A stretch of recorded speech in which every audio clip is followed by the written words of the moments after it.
This show is brought to you by Talbot Motorhomes, ARB 4x4 accessories, and proudly supported by Caravan in Queensland.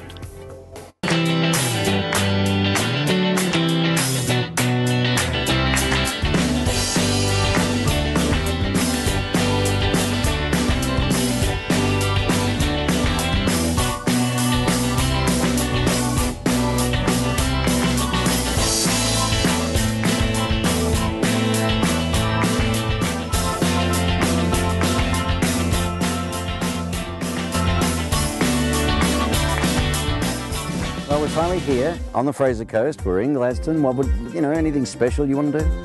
Well, I think I'm keen to catch something larger than a can of tuna. Okay, all right, you're going to hold me to. I tell you what, if you catch a big fish, I'll bet you $5 you don't. There you go. I'll bet you $50 I do. I'll settle for $5. With my luck, you will. This week on the Caravan and Camping Show, I'm going to check out Lake Awonga, as well as many other great places to stop, while Peta tries to land herself a big fish and win the bet. And what better way to take in the breathtaking sights than to go for a cruise on the harbour? From fishing to fashion, there's a lot more that meets the eye to the industrial city of Gladstone. Continuing north for Gladstone, you've got to make a point of stopping at Lake Awonga. Take a turn west of the Bruce Highway, about 1 kilometre north of Benarby, onto Awonga Dam Road, and follow the road for about 8 kilometres to the recreation area. And on the way to our next guest, as you're coming into Lake Awonga Dam, we've stopped at lookout number 1. It's a lovely view. Down here you can see the spillway and the backdrop of the dam. Huge surface area, 6.757 odd hectares of surface area, and something like 770 odd thousand megalitres of water. That's huge. You've got to get out on the water when visiting the lake, but if you're not one for fishing, there's plenty of other things to do.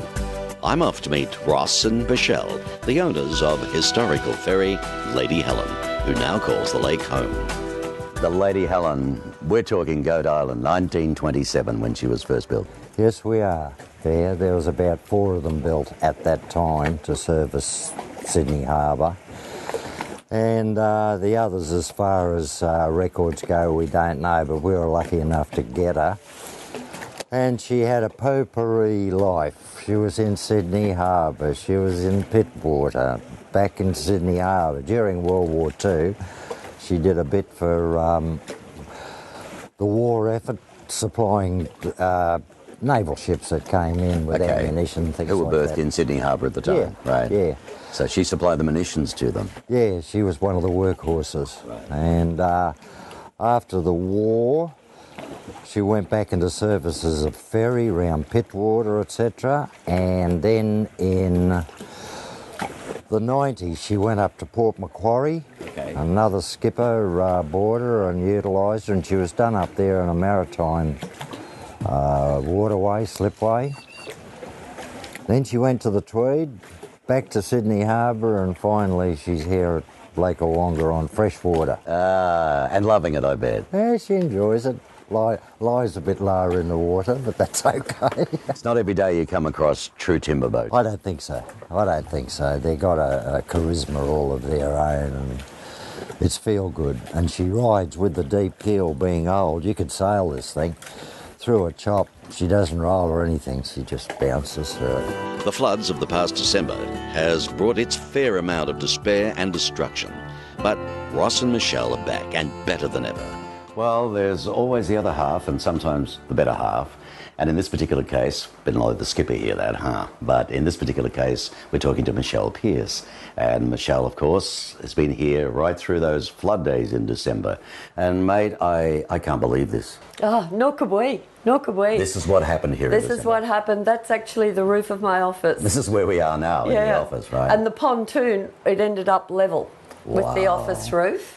And it just kept coming. We're always told it would never come up. We've got a couple of trees just in front of our office, and we're always told it would never come up past them. And it didn't stop. It just kept going. And this is all due to the rain. Absolutely. And see, we've got so many offshoots around the lake here that even if it didn't rain here, but rained over in the hills, it had come in. So the water just kept rising. Well, this dam originally, I think, roughly 20s and the 30s, was it? Oh, it was built in the 80s. Yeah. It was man-made, built in the 80s. The dam itself, Right. yes, the dam wall. And then the lake was excavated. This used to all be farmland. Really? Yeah. So Yeah. was this deliberately done deliberately made for all of the industry in Gladstone? For the water supply, for the whole area here now. Right. And that includes all the Gladstone industrial and all the rest of it, yeah. Wow. Well, it's absolutely amazing. I can't get over how you've come back from all of this. You've done it. She's looking dry, beautiful.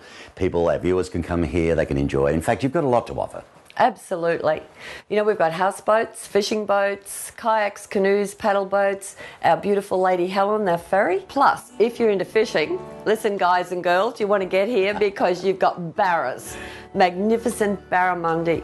There's a range of other fish here as well, but the real true fishing person comes here for that, for the barras, to chase the wonga barra. Yeah. Well, Skipper, it's absolutely been a pleasure being introduced to the Lady Helen and your good self. Thank Something you. I've got to come back and do. I know my wife would love to do this, and I'm sure that some of our viewers, if they're planning a trip north, they might just pencil this in. Well, we'll do our best for them. Thanks a lot for sharing the time with us. You're welcome.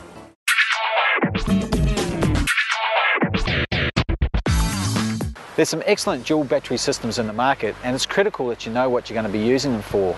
They come in a huge variety of types and functions, and you need to be really specific, otherwise you could end up paying for the wrong ones. Now, Mark here is an expert in that area, and he's going to tell us a little bit more about dual battery systems. Thanks very much, Steve. All right, this particular vehicle here is a current model 200 series Land Cruiser. It's probably one of our most advanced vehicles that we're seeing on the market now. The myth with this particular vehicle is when the consumer is buying this vehicle, it comes standard with twin batteries. The problem is it's not a twin battery system. So a lot of people are looking at it thinking, okay, we can isolate the two batteries. With the high compression diesel the way it is now, it's critical that these two batteries are purely there to start the vehicle. And then what ARB does and designs is purely a third battery system. Okay, Steve, as I made mention, we've got a number of items running off this particular third battery system under bonnet. One of those being the new ARB fridge freezer, the 47 litre. The other advantage that we've done, and what we've done here is ran internal power sockets. So we've got one there dedicated to run the fridge. We've also got the luxury there of being able to run a lead light. So the advantage here is later on as we set up camp tonight, we want to be running the tent out in the awning and being able to set up. We want to be able to plug that in. So this is basically running this equipment without the engine running Absolutely. purely off the battery. Oh. Absolutely, that's fantastic, and that's why we recommend obviously anyone doing any form of touring, whether they're running a fridge, running a winch, having that luxury of running items like this. We don't have to have the vehicle running, and we can afford to sit here for a couple of nights now and know peace of mind that we've got a vehicle there that will start first thing in the morning. And we've got obviously the third battery there to run the accessories that we need to run. If I pretended I knew what I was doing and I felt like installing a third battery myself, how would I go about it? Yeah, okay, Steve, you've definitely got that option. You can visit one of your ARB stores and you've got the luxury there of being able to buy that tray on its own. So the great thing with this is, again, this is designed specific for this model. Like every dual battery kit that we design, you've got the luxury of being able to buy the tray on its own, which is a laser cut powder coated tray. And as I made mention, that's critical. You want strength. We're talking about holding a lot of weight in the battery when it's sitting in there on a guard area. We want peace of mind knowing that that's obviously not going to rattle loose. The other option you've got, Steve, which might be of interest to you, is buying it as a full kit. ARB sell this as a supply-only kit as well, which comes complete with all your cables, convoluted, heat shrunk, crimped, ready and ready to go. You've got options of a smart solenoid there, your red arc system, or you can upgrade obviously to the BC to DC. But a kit ready and ready to go, obviously for the handyman at home that he can install, no problems whatsoever. I always like a challenge. Absolutely, yeah, well we're always there. If you do get stuck, you can give us a call. Oh, fantastic, mate. No worries at all, Steve. Let's give it a go. Good on you, mate. Thank you very much. Coming up after the break, Barry and Merrin have another great recipe in store for you. And I'm off to hook a fish fit for a queen. See you then.